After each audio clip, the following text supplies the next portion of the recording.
Le témoignage de Randolph Carter, d'après Howard Phillips Lovecraft. Je vous répète, messieurs, que votre enquête est sans objet. Retenez-moi ici pour toujours si vous le voulez, enfermez-moi, ou exécutez-moi s'il vous faut une victime pour vous concilier l'illusion que vous appelez justice. Mais je ne peux pas en dire plus que ce que j'ai déjà dit. Tout ce dont je me souviens, je l'ai dit en toute franchise. Rien n'a été déformé ou caché. Et si quelque chose reste vague, c'est seulement à cause du nuage noir qui m'a obscurci l'esprit.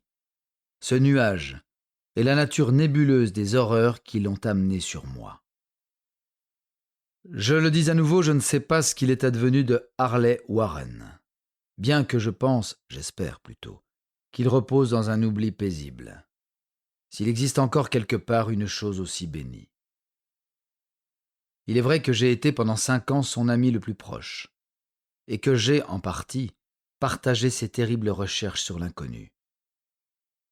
Je ne nierai pas, même si ma mémoire est incertaine et manque de précision, que votre témoin nous ait peut-être vus ensemble, comme il le dit, sur Gainesville Pike, marchant vers le marais du Grand Cyprès, à 11h30 par cette nuit affreuse. Que nous portions des lanternes électriques, des bêches et une curieuse bobine de fil avec des instruments attachés. Je vais même le confirmer, car toutes ces choses ont joué un rôle dans l'unique et hideuse scène qui reste gravée dans ma mémoire ébranlée. Mais de ce qui a suivi, et de la raison pour laquelle j'ai été retrouvé seul et abasourdi au bord du marais le lendemain matin, je dois insister sur le fait que je ne sais rien de plus, si ce n'est ce que je vous ai répété maintes et maintes fois. Vous me dites qu'il n'y a rien dans le marais ou dans ses alentours qui puisse constituer le cadre de ces événements effroyables. Je réponds que je ne sais rien au-delà de ce que j'ai vu. C'est peut-être une hallucination ou un cauchemar. Hallucination ou cauchemar, j'espère ardemment que ce n'était que cela. Mais c'est tout ce que mon esprit a retenu de ce qui s'est passé pendant ces heures traumatisantes qui ont suivi le moment où nous avons disparu à la vue des hommes. Alors pourquoi Harley Warren n'est pas revenu, lui ou son ombre, ou plutôt quelque chose sans nom que je ne peux pas décrire, seul lui peut le dire.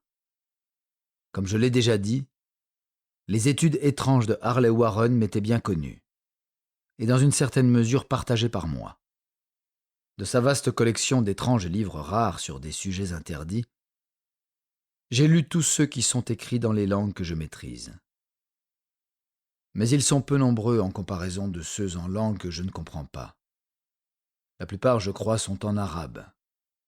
Et le livre d'inspiration démoniaque qui a précipité sa fin, le livre qu'il a emporté dans sa poche hors du monde, est écrit en caractères que je n'ai jamais vus ailleurs.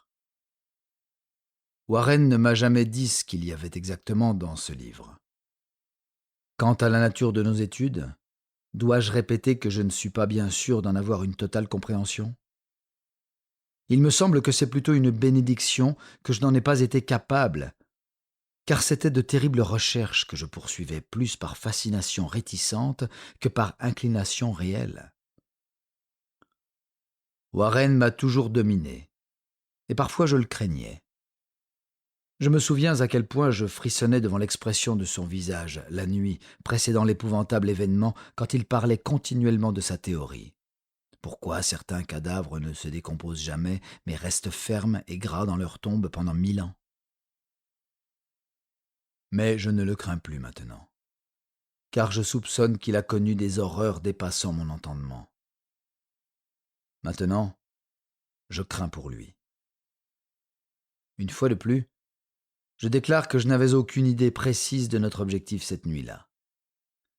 Certes, cela avait beaucoup à voir avec quelque chose dans le livre que Warren portait avec lui. Ce livre ancien, en caractères indéchiffrables, qui lui était venu d'Inde le mois précédent. Mais je jure que je ne sais pas ce que nous nous attendions à trouver.